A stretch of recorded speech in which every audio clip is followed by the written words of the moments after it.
네, 청와대 압수수색은 일단 무산됐지만 특검의 칼날은 여전히 박 대통령을 정조준하고 있습니다. 이와 함께 정치권은 반기문 전 유엔 사무총장의 중도 화차로 들썩이고 있는데요. 네, 오늘 조혜진 전 새누리당 의원, 차재원 부산 가톨릭대학교 교수와 함께 요동치고 있는 전국을 전망해 보겠습니다. 어서 오십시오. 어서 오십시오. 네, 반갑습니다.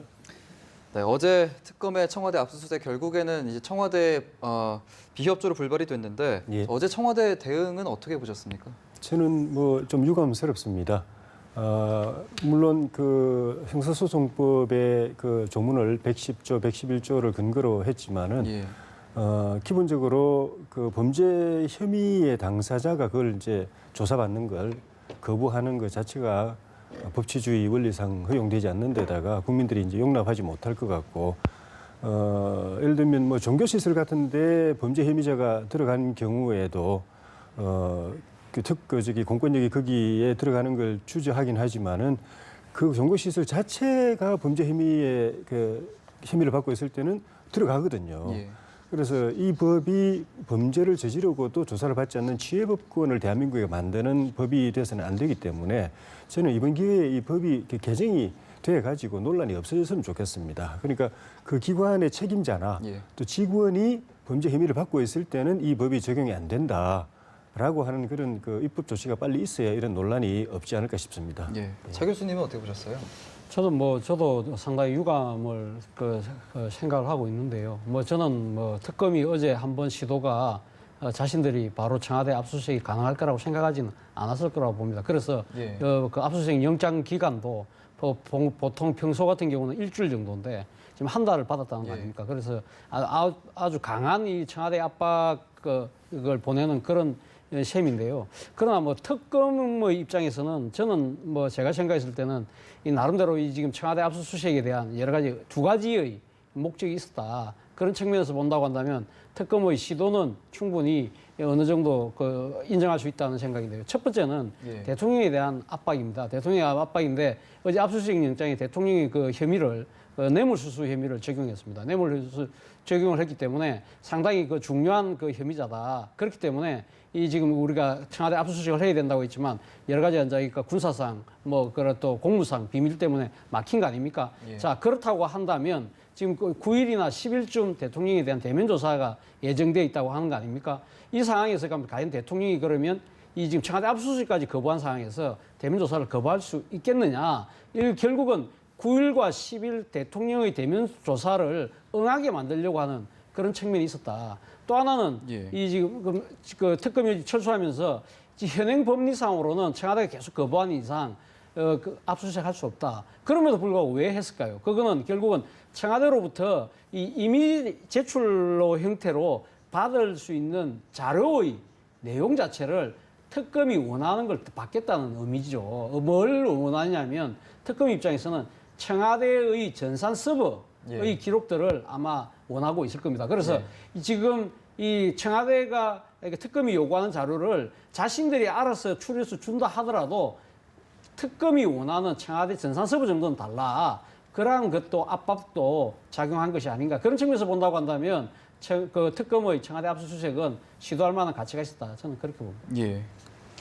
자, 그렇습니다. 차 교수님께서 압박의 목적이 있었다. 다음 주로 예정돼 있는 대면 조사에 응하라. 이런 압박의 의도가 있었다고 보셨는데 어떻게 보세요? 지금 압수수색도 지금 불발된 상황에서 대면 조사에는 좀 응할 거라고 예상하십니까? 네, 거부할 가능성도 없지는 않다고 봅니다. 물론 이제 저는 가능성을 본다면은 응할 가능성이 좀 더 많다고 보지만 거부할 가능성도 없지는 않다고 보고 응하더라도 지금까지 대통령의 그 태도나 청와대 태도를 보면은 응하더라도 최순실 씨 비슷한 유형으로 묵비권을 행사한다든가 아니면은 그 혐의를 전면 부인한다든가 구체적으로 하나하나 이렇게 질의응답을 주고받으면서 소명할 건 소명하고 하는 것보다는 아예 전면적으로 원론적으로 아니다 모른다 이런 식으로 부인하거나 또는 약간 동문서답 비슷하게 그렇게 이제 쟁점을 피해가는 식의 이게 질의응답이 있을 가능성도 충분히 있다고 보여집니다.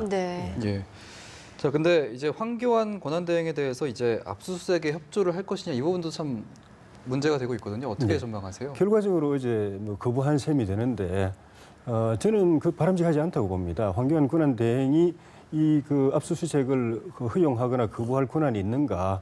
권한의 범위에 거기 들어가는가에 대한 논란도 있기 때문에 그거에 대해서 먼저 분명하게 해줘야죠. 이건 내 권한이 아니다라고 하든가 아니면 내 권한인데 나는 반대다 또는 허용한다라도 하든가 그걸 분명히 해줘야 되는데 예.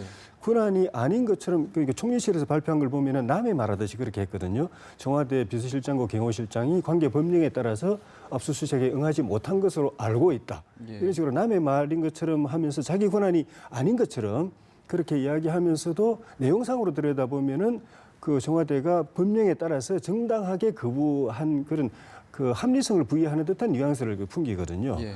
그래서 그건 좀 바람직하지 않은 것 같고 방금 말씀드린 대로 내 권한이 아니면 일체 언급을 하지 말아보는 그건 내가 코멘트할 총리가 대행이 코멘트할 게 아니다라든가 결정할 사항이 아니다라든가 아니면은 내 권한인데 나는 허용 이런 이유를 허용 못한다. 또는 허용한다. 그걸 분명하게 해주는 것이 바람직하지 않았나. 지금까지 논란이 보면은 대행이 어떤 면에서는 그 본인에게 유리한 쪽에서는 대통령에게 주어진 권한과 유사하게 다 가려고 하면서 예. 불리하거나 부담이 되는 거는 또 그거는 나는 제한적인 그 위치이기 때문에 그 행사할 수 없다라고 한다든가 약간 그런 그 행태를 좀 보여왔는데 이 부분은 더 그런 것 같아요. 그런데 그건 바람직하지 못한 것 같습니다. 저도 네. 뭐 조 의원하고 생각이 사실 이 부분에서 같은데요. 그럼 네. 그렇다면 한교안 대통령 권한대행이 왜 이렇게 그 행동을 취했을까 하는 부분을 우리가 한번 따져볼 필요가 있는 거죠. 그러니까 한교안 이 그 권한 대행이 미스터 국보법, 미스터 국가보안법이라 할 정도로 예. 사실 이 국가의 중대한 이익이 침해되는 이런 부분들에 대해서 잘 알고 계시거든요. 사실 청와대 압수수색에 국가의 중대한 이익을 침해할 수 있다고 한다면 청와대의 보안 책임자를 그 임석시켜서 동석시켜서 이거 조사를 하면 됩니다. 그러면 그렇다고 한다면 그러면 만약에 법리적으로 따진다고 한다면 한교안 총리가 그러면 압수수색을 허용하라. 그런 이야기하면 되죠. 그러나 그렇게 할 수 있는 처지가 안 되잖아요. 본인이 지금 반기문 전 총장의 낙마로 인해서 상당히 보수의 대안 후보로 떠오르고 있는 상황에서 지금 그런 상황에서 앞으로 출마할지 안 할지 모르겠지만 보수의 상당히 기대를 갖고 있는 측면에서 박근혜 대통령과 척을 지는 그러한 모습을 보이는 부분에 대해서 부담이 서러운 거죠. 예. 그렇기 때문에 앞으로 향후 행보를 나름대로 고려를 해서 아주 애매모호한 태도를 취하고 있는 것이 아닌가 하는 생각이고 또 하나 그 부분은 어제 특검에서 공식적으로 요청을 했지 않습니까?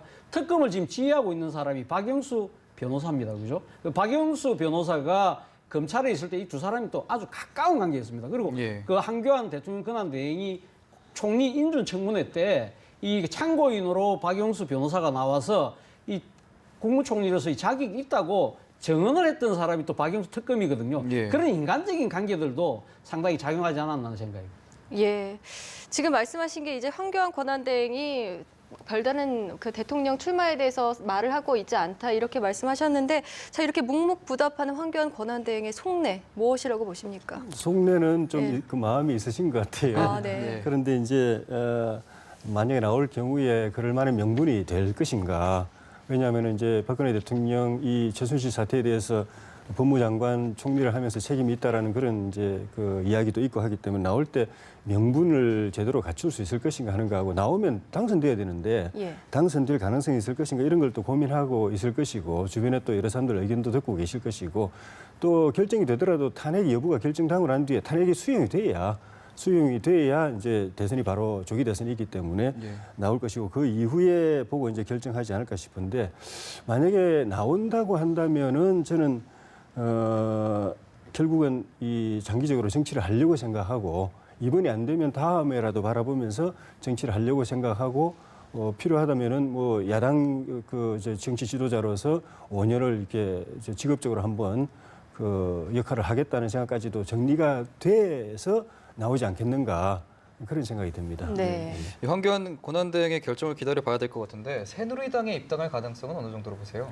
새누리당 만약에 출마를 하게 된다면 새누리당으로 갈 가능성이 높다고 봅니다. 뭐 지금 이 바른정당 같은 경우는 지금 한교안 대통령 권한대행의 출마에 대해서 상당히 부정적인 입장을 표하고 있는 거 아닙니까? 예. 그렇다고 한다면 갈 수 있는 정파라고 했을 때는 이 지금 유일하게 원내 교섭단체 중에는 그 새누리당이 될 수밖에 없다. 그리고 또 무엇보다도 새누리당에서 한교안 대통령 권한대행의 출마를 강하게 원하고 있지 않습니까? 지금 앞서 우리 조 의원께서 말씀하셨지만 설사 그 이번에 만약에 대선에서 나가서 그러니까 새누리당이 후보를 내서 안 된다 하더라도 대통령 선거 이후에 예상되는 여러 가지 정계 개편 과정에서 보수 진영의 키를 한교안 대통령 권한대행을 이용을 해서 예. 이 끌고 가겠다는 그런 심리가 많이 작용하고 있기 때문에 그 때문에라도 지금 이제 그 새누리당에서 한교안 그 대통령 권한 대행의 출마를 강하게 요구하고 있는 측면이 분명히 있죠. 그러나 지금 문제는 한교안 대통령 권한 대행이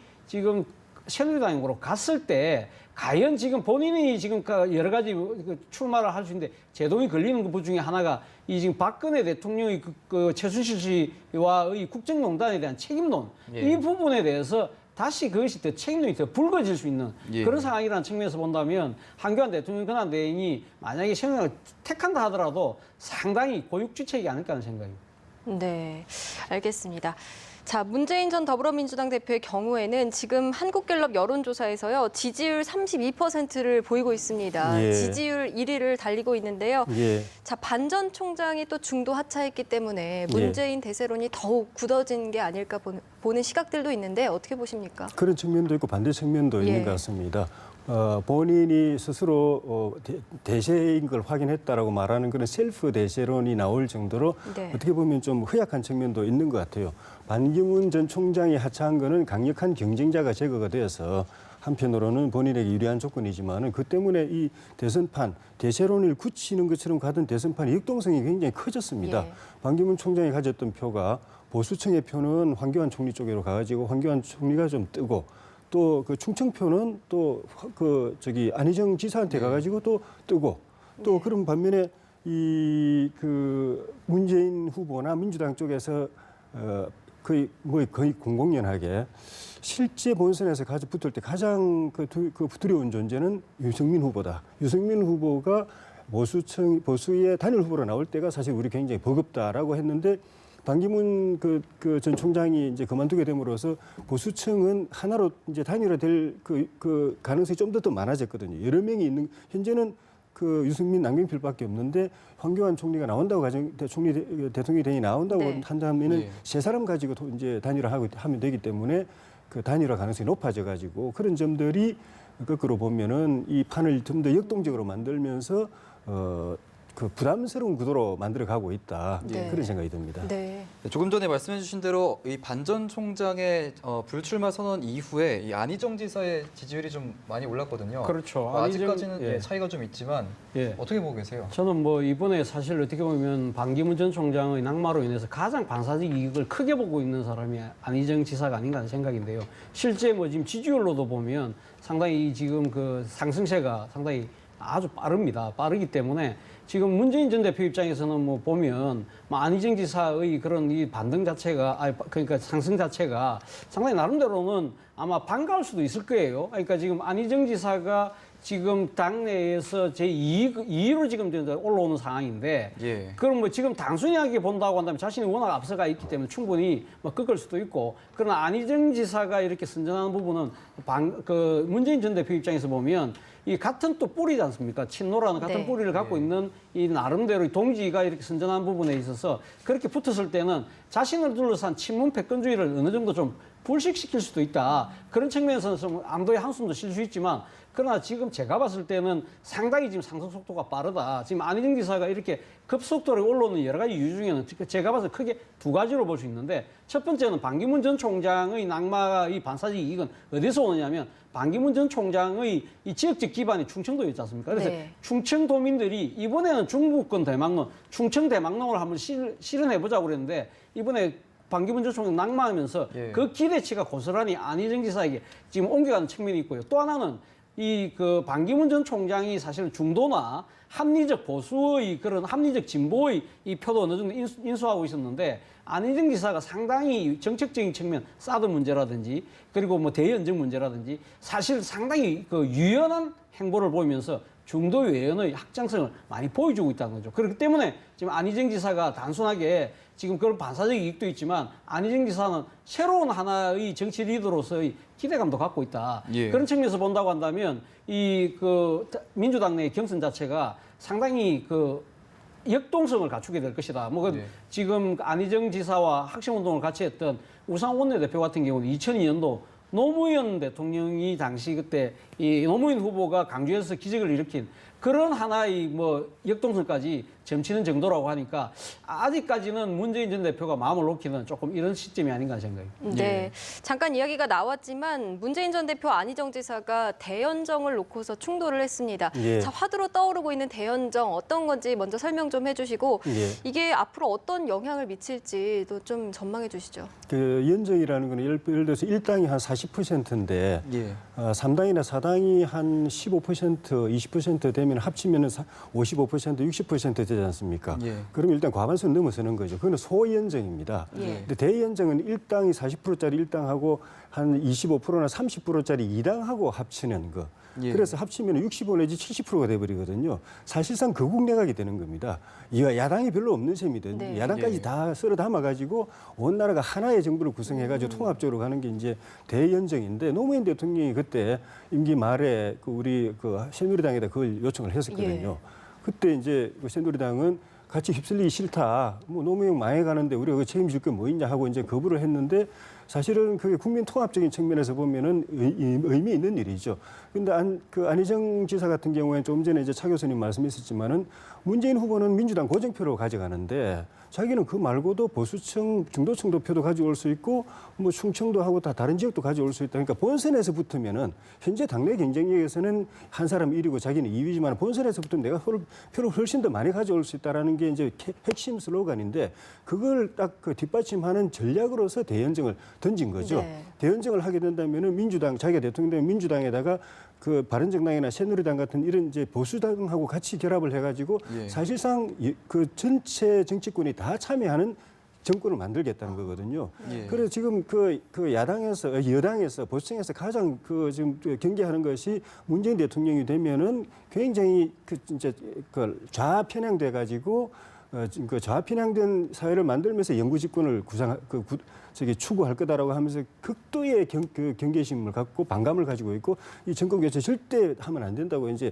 그것이 나중에 보수층 결집으로 나타날 텐데 예. 안희정 지사처럼 말해버리면은 내가 대통령이 되면 이 정권에 보수층도 같이 참여합니다. 그중에 총리도 내가 줄 거고 장관도 다 들어옵니다 하면은 그 경계심이 무너지는 거죠. 그래서 이렇게 보면은 근데 다른 한편으로는 이제 정권 교체를 바라는 야당 지지자들한테는 이게 그러면 정권 교체 아니잖아 이렇게 될 수 있거든요. 예. 그런 측면에서는 부담이죠. 그걸 감수하고서 안희정 지사는 이제 승부수를 던진 셈인 네. 거죠. 예. 알겠습니다. 자, 일단은 지금 대선 주자 1위와 2위 모두 야당이 보유를 하고 네. 있으면서 좀 이렇게 승리가 굳어지는 거 아니냐 이렇게 점쳐지고 있는 것 같은데 하지만 아직까지 불확실성이 좀 높아져 있고 또 이렇게 되면은 보수층이 결집하지 않을까 이런 가능성도 나오고 있는데 어떻게 보세요? 그렇죠. 뭐 그런 전망 자체가 과거의 그 대선 그 양상을 보면 항상 그 1대1 구도, 그러니까 그 보혁대결이라고 그러죠. 보수와 그 개혁 세력, 혁신 세력, 진보 세력과의 그런 1대1 구도가 항상 마지막에는 성사되었기 때문에 그런 측면에서 본다고 하면 보수의 대결집이 충분히 있을 수 있는 거고 또 하나는 반기문 전 총장이 사실은 뭐 자신은 특정 정파에 몸을 담지는 않았지만 그래도 보수 진영에서 상당한 기대를 모았던 후보가 갑자기 사라짐으로써 보수 위기가 상당히 커지고 있는 측면이 분명히 있죠. 그렇기 때문에 보수의 대결집이 충분히 예상될 수 있는 상황인데 사실 뭐 벌써 지금 바른정당의 유승민 이 지금 의원 같은 경우는 지금 한교안 가면 근한대행이 빨리 나와라. 빨리 나와서 그러면 지금 새누리당 후보가 되면 나중에라도 그럼 우리가 지금 합치자는 이야기를 그러니까 지금 이 보수 단일화를 위한 여러 가지 경선을 하자는 구상도 지금 내놓고 있습니다. 근데 문제는 여기에 대해서 지금 당내에서 바른정당 내에서도 또 다른 생각이 있는 거죠. 남경필 지사 같은 경우는 어제 이 유승민 의원의 그런 한교안 대통령 권한 대행과의 그러니까 후보가 됐을 때 이런 그 경선에 대해서 아주 부정적으로 이야기를 했습니다. 그것은 낡은 정치다. 그것이 어떻게 보면 그렇다고 한다면 왜 우리가 새누리당을 깨고 나와서 바른정당을 만들었느냐. 그런 이야기도 나름대로 저는 일리가 있다고 보거든요. 그렇다고 한다면 예. 제가 생각했을 때는 지금 바른정당에서는 대통령 권한 대행, 한교안 대행이 나와서는 안 된다는 입장이라고 한다면 그러면 지금 당장은 바른정당 입장에서는 한교안 대통령 권한 대행이 출마를 못하도록 하고 난 뒤에 이 지금 바른정당 중심으로 해서 그런 이 그 보수 결집을 몰아가야만 성산이 있는 것이 아닌가 하는 생각입니다. 네.